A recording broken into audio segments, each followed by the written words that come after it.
Okay, so today we're going to talk about Lambda packaging and versioning. So when you're creating a Lambda function, there are three ways that you can go and create that function. The first way is from the AWS console, just writing the code directly in there. Probably not something you're going to be doing that often when you're playing about with things, just trying something out might be something you would do.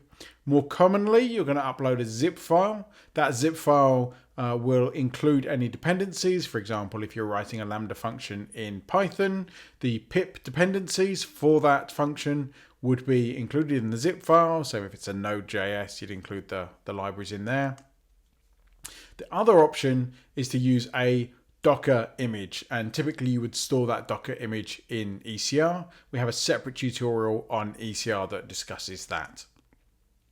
When you update your function, it has a version. By default, you're actually just using the version alias $latest, which is, as the name implies, always the latest version of that function. But as you create new versions of the function, you can refer directly to specific versions. So in API Gateway, for example, you can say, right, send traffic just to version 2. Doesn't matter whether or not that's the latest version or not. That's the version that will get the traffic. More usefully, you can set an alias to a given version. So you can say, right, version 3 is the development version. It's not in production yet, but we're trying it out, and development traffic will get directed there.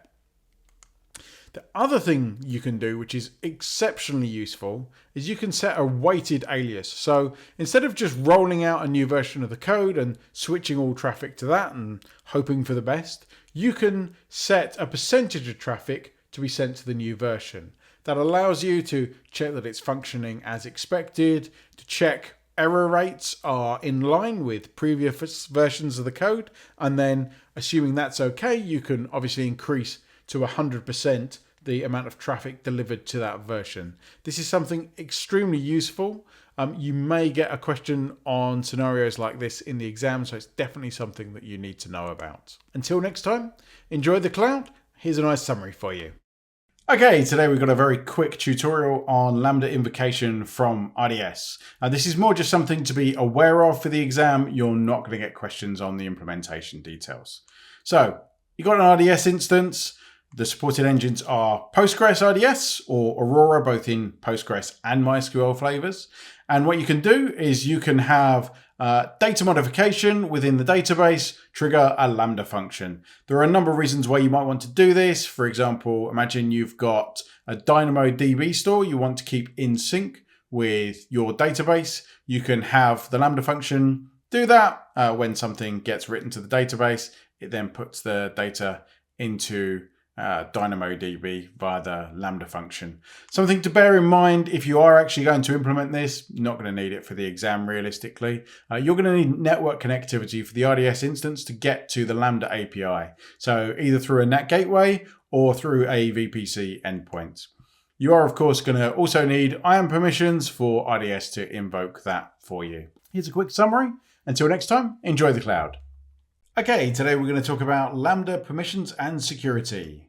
So you've got a Lambda function and you need to manage it or you need to execute it as either a user or a role. How are you going to do that? Other questions that we need to answer? How are we going to execute that Lambda function from another AWS service? For example, from EventBridge or from SQS or SNS. So different answers depending on where we're originating those from. So for a user or a role, you would attach IAM policies directly to that user, to a group the user is in, or for a role directly to the role, or to a policy, a managed policy, which then gets attached to the role. All of this is covered in the IAM section. So if you're not clear on this, worth going and have a look at those tutorials. If you want to execute the Lambda function from another AWS service, which is an extremely common pattern. You might have an EventBridge rule. For example, you get a guard duty alert. You want to have a Lambda function that posts a message on Slack to let people know that there's a potential security problem. You would set up a Lambda resource policy, and on that resource policy, you would say that you allow invocation from EventBridge. Same is true of SNS, SQS, any other AWS service. So the next thing you might be wondering is, okay, what if that Lambda function then needs permissions of its own? For example, it needs to write stuff into an S3 bucket, or it needs to write logs into CloudWatch logs because that's where all Lambda functions would log their outputs. Or maybe you need to trigger other Lambda functions from within the Lambda function. So there we do not use the resource policy. The resource policy is about inbound things invoking the Lambda. There, what we shouldn't do is use access keys, which are long-lived credentials that are used for users. The main reason we wouldn't want to use these is because they're long-lived. If they leak, then it will look like your Lambda function is doing things that actually someone that has obtained those credentials is doing. So it's quite common for AWS accounts that have leaked access keys to have machines spun up that are doing crypto mining, that kind of thing, running up a very big bill and causing a big headache. So don't do that. Don't create access keys for your Lambda function. Instead, what you do is you attach a Lambda execution role. And this is another role that is used by your Lambda function to give it the appropriate permissions. If you're using CDK, this will be created for you. AWS have a service called AWS SAM, which is used for creating serverless workflows. That will also create the Lambda execution role and assign appropriate permissions for you. You can, of course, do it manually as well. So that will obviously allow you to log things and it will also allow you to do whatever else you need. Until next time, enjoy the cloud. Okay, today we're going to talk about Lambda in VPC. So if you've watched some of the other tutorials on Lambda, you'll know that normally you can run a Lambda function and it can talk to the internet, no problem. It has no other access. And for many scenarios, that's fine. Often all you need to do is to talk to, for example, other AWS APIs. So you might have a Lambda function that gets triggered when an S3 item lands in the bucket, and then you want to, say, trigger a message on an SQS queue. In that case, there's no real need to run Lambda inside a VPC. But imagine you want to be able to access a database that's in the VPC, or you might want to be able to make an HTTP call to a private API that only exists within the VPC. We can do that, and we can do that by running the Lambda function within the VPC. So essentially what happens is an ENI, an Elastic Network Interface, gets attached to Lambda. This is what's called a hyperplane ENI. So it's actually something that is shared across Lambda functions. So as long as your Lambda functions share an availability zone and a set of security groups, then that hyperplane ENI can be reused across invocations. So they can't be reused concurrently, but if you have 5 different functions that all execute in sequence, it avoids the cold start delay that you would normally have from creating that ENI, because that can take 20 to 30 seconds. That means that the very first time you execute a Lambda in a VPC, there can be a bit of a delay. Not something to worry about too much, something to be aware of. In the exam, they may allude to it, but generally it's not something they talk about too much. The sort of questions you'll get are more focused around how can a Lambda function access something inside a VPC? And of course the answer is run it inside the VPC. Here's a summary for you. Until next time, enjoy the cloud. Okay, today we're going to talk about Lambda Invocation. So, what do we mean by Lambda Invocation? What we mean is, how do we start Lambda functions? So here we've got an example Lambda function. It's called start EC2 function. What it's going to do for us is we use it as part of a scheduling mechanism to turn on and off development instances. So we save cost by running them only during the day when there are people that actively need to use them. How do we make that Lambda function do what we need? Well, we need to trigger that function to run.